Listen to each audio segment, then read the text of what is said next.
பிரியமானவர்களே, இயேசுவின் நாமத்தில் நான் உங்களை வாழ்த்துகிறேன். எப்படி இருக்கீங்க? நல்லா இருக்கீங்களா? சந்தோஷமா இருக்கீங்களா? இயேசுவோட நடக்கும்போது என்னங்க துக்கம்? அவர் நம்மோடு பேசுகிறவர், நம் ஜெபத்துக்கு பதில் தருகிறவர், கூப்பிடும் போது பதில் தருகிறார். அவர் கையை பிடிச்சிட்டு நடக்கிறதுக்கு என்ன? ஆனா தினமும் இயேசுவோட நடக்கிறதுல கவனம் செலுத்த வேண்டும். ஏன்னா அவர் எவ்வளவு பெரிய தேவன், வானத்தையும் பூமி உண்டாக்கினவர், சர்வலோகத்தின் ஆண்டவர். சாதாரண மனிதர்களாகிய நம்ம கூட அவர் நடக்கிறாருன்னு சொன்னா நம்ம மேல எவ்வளவு ஒரு அன்பு, உங்க மேல அவருக்கு எவ்வளவு ஒரு அன்பு அக்கறை இருக்கிறது. அதை நீங்க நினைத்து பார்த்து ஆண்டவருக்கு நன்றி சொல்லணும். அப்போ அந்த ஆண்டவர் ஒவ்வொரு நாளும் அவருடைய வார்த்தை கொண்டு நம்மோடு பேசுகிறார், தைரியப்படுத்துகிறார், பலப்படுத்துகிறார். இன்னைக்கு ஆண்டவர் எனக்கு என்ன வார்த்தை சொல்லுகிறார் அப்படின்னு நினைக்கிறீங்களா? ஏசாயா 58 அதிகாரம் 9வது வசனத்துல ஆண்டவருடைய வார்த்தை உங்களுக்கு நான் சொல்லுகிறேன். நீ கூப்பிடுவாய், கர்த்தர் உனக்கு மறு உத்தரவு கொடுப்பார். நீ சத்தமிடுவாய், இதோ நான் இருக்கிறேன் என்று சொல்லுவார். நான் சொல்ற இயேசுவின் நாமத்தினாலே நீங்க கூப்பிடுவீங்க, ஆண்டவர் பதில் தருவார்.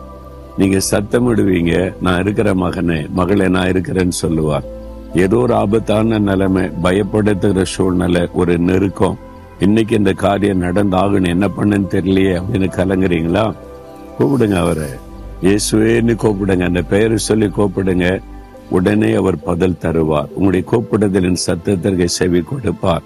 இதோ நான் இருக்கிறேன் என்பதாய் சொல்லுவார். இயேசு இந்த உலகத்தில் உலாவின நாட்கள்ல எரிகோ இந்த பட்டணத்தின் வழியா நடந்து போனாரா? அங்கே ஒரு மனிதன் தர்மம் எடுத்து கொண்டிருந்தான். அவனுடைய பெயர் பரிதிமேயு. பிறவிலேயே அவனுக்கு 2 கண்களும் தெரியாது. அதனால அவனால வேலை செய்ய முடியாது. மற்றவங்களுடைய கையேந்தி தர்மம் எடுத்து தான் பிழைப்பு நடத்த முடியும். அப்போ ரோட்டோரங்களில உட்கார்ந்து பஜார்ல ஜனங்கள் வருகிற போகிற இடத்துல தான் தர்மம் கேட்டு கொண்டிருந்தான். அப்ப அந்த வழியில திடீரென்று பெரிய சத்தம், சலசலப்பு கேட்டாரு. என்ன சத்தம்? நிறைய மக்கள் போற மாதிரி சத்தம் கேக்குதுன்னு இது என்னதுன்னு விசாரித்தான். இயேசு போகிறார் அப்படின்னாங்க. இயேசு போறன்னு பெரும் கூட்ட மக்கள் அவர் கூட போறாங்களா? அந்த சத்தத்தை கேட்டு இயேசு என்பதை அறிந்த உடனே அவனுக்கு ஞாபகத்தில் வந்தது, இந்த இயேசுவை தான் நான் தேடுகிறேன். அவர் அற்புதம்லாம் செய்யறாராமே, குருடருக்கு பார்வை கொடுக்கிறார், சப்பானிகளை நடக்க பண்ணுகிறார், தொழுநோய் உள்ளவங்களை குணமாக்குகிறார், நிறைய நான் கேள்விப்பட்டிருக்கிறேன். இந்த இயேசுவை சந்திச்சா என் வாழ்க்கையில ஒரு அற்புதம் நடக்குமே நினைச்சுக்கிட்டே இருந்த அவர் இங்க வந்திருக்கிறார். ஆமா, அவர் போயிட்டாரு, ஒன்னை தாண்டி போயிட்டாரு. இவன் சத்தமிட்டு, இயேசுவே தாவீதின் குமாரனே எனக்கு இறங்கும் என்று அவன் கூப்பிட்டான். அவன் கூப்பிட்ட சத்தம், நிறைய சலசலப்பு மக்களா இருக்காங்களா? முதல்ல ஆண்டவருக்கே கேட்கல. ஜனங்கள்லாம் சொல்றாங்க, பேசாத, சத்தம் போடாரு, குருடன் அமைதியாரு. ஏசு ரொம்ப பிஸியா போயிட்டு இருக்கிறாரு, அவருக்கு எவ்வளவு பெரிய வேலை இருக்கு, நீ ஒரு குருடன் பிச்சைக்கார அமைதியாருடான்றாங்க.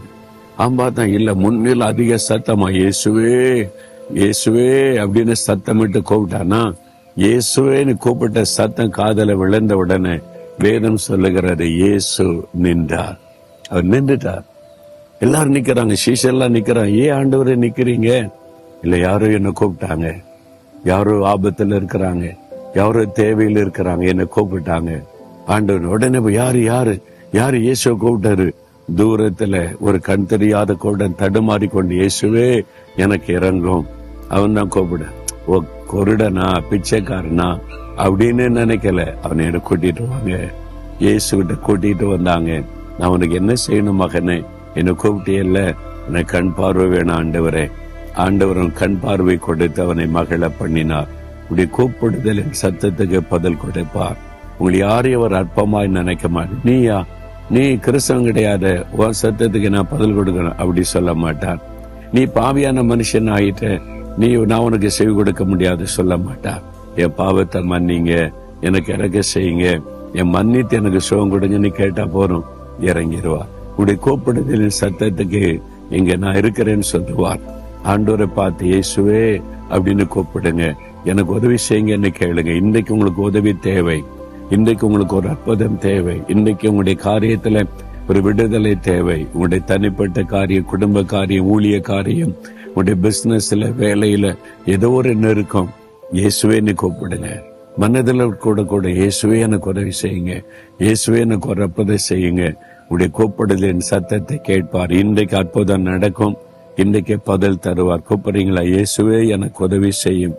ஆண்டவரே, யார் யார் கூப்பிடுறாங்களோ இந்த மகனுக்கு உதவி செய்யுங்க, இந்த மகளுக்கு உதவி செய்யுங்க. ஒரு அற்புதம் செய்த மகிழ பண்ணுங்க. அவங்க கேட்கிற காரியத்துல இன்றைக்கு ஒரு அற்புதம் நடக்கட்டும். இயேசுவின் நாமத்தில் ஆமேன், ஆமேன்.